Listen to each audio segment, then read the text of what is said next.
All right, guys, what we're going to take a look at today are what I call evidence cards.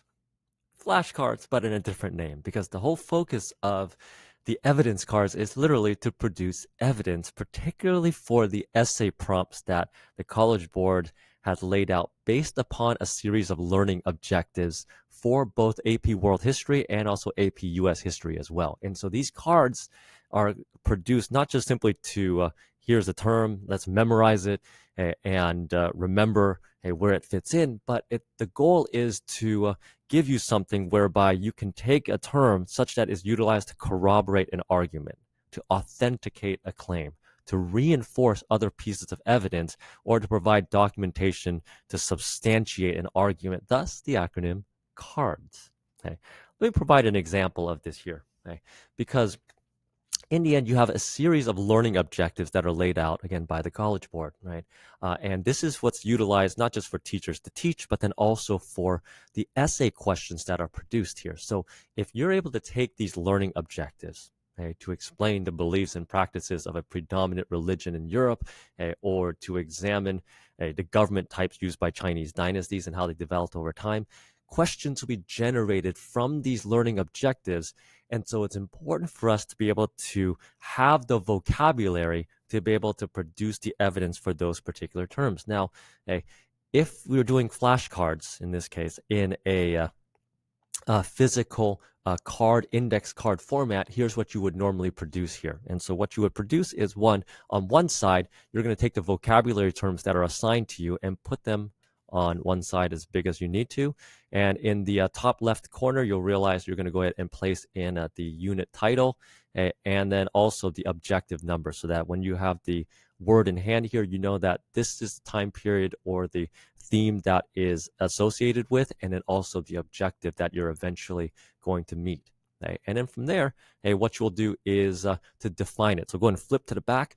Go ahead and make your definition of the term. Now, you can look it up. You can Google stuff. That's fine. But I think the best way to do definitions is to be able to write them in your own words and also to define it as you encounter it, either in the lecture or in the reading. So once you get that term in bold or in italics or whatever it might be, it's like, aha, this is the time to define it, because you are in the correct historical context of when that term exists. It may show up in other spots, but you have at least a clear definition of its particular context. Then what you're going to do is to look at the learning objective, okay, and then explain how this term meets this particular objective. So now there's an application of how that term could become evidence for a particular argument. So let's go and attempt this with a word that I think everybody knows, called scribe, right? Scribe just simply somebody who writes, right? Or let's have a more formalized definition: an administrator charged with reading, writing particular stories and financial transactions and so forth. Okay, that's a scribe. But what if there's the learning objective that looks something like this? Explain the origins of social stratifications. In other words, okay, how do we get a human society whereby we're divided up into different groups? Okay? And what are the consequences of that? Okay? And so in this case here, if you have an administrator who's charged with writing, how is it that this particular skill leads to social stratification? Okay?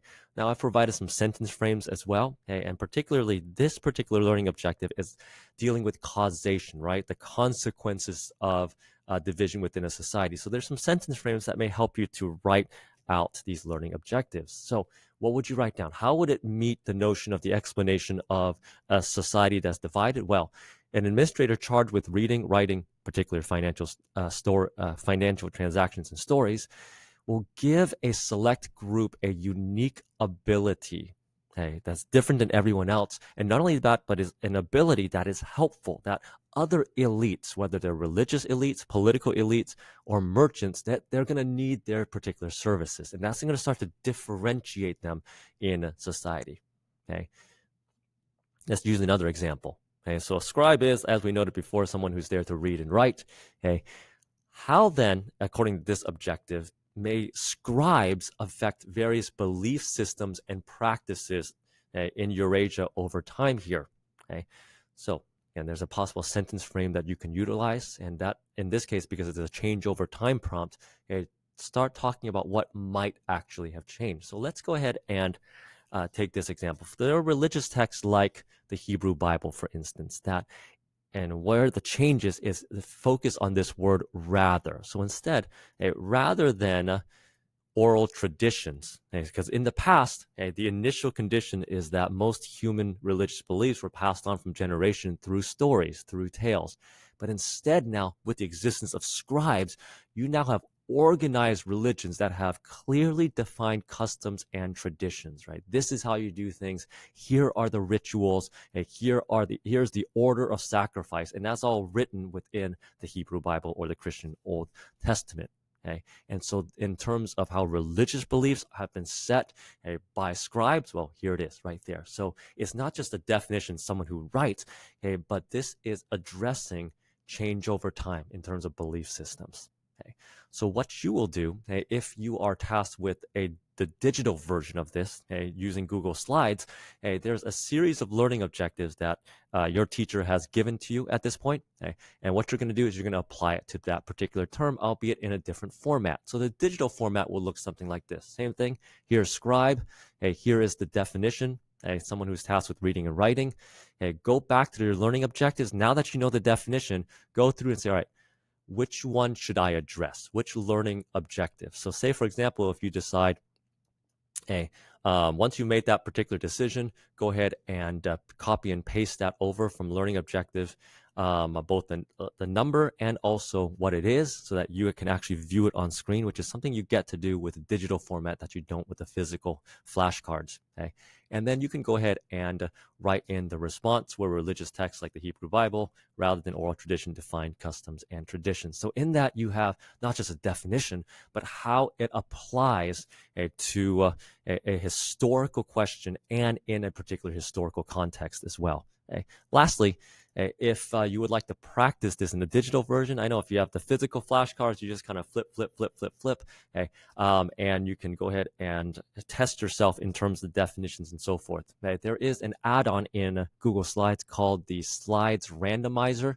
Okay, you can go ahead and install that, and then once you present using this particular tool, just go and hit start, and then it'll present, but it'll do it in a random order, so you're not memorizing, hey, this is the third slide, I know what this term is, and so forth and so on. So other than that, give this a shot. This is a really useful tool to practice the generating of evidence for these particular essays that we're going to encounter.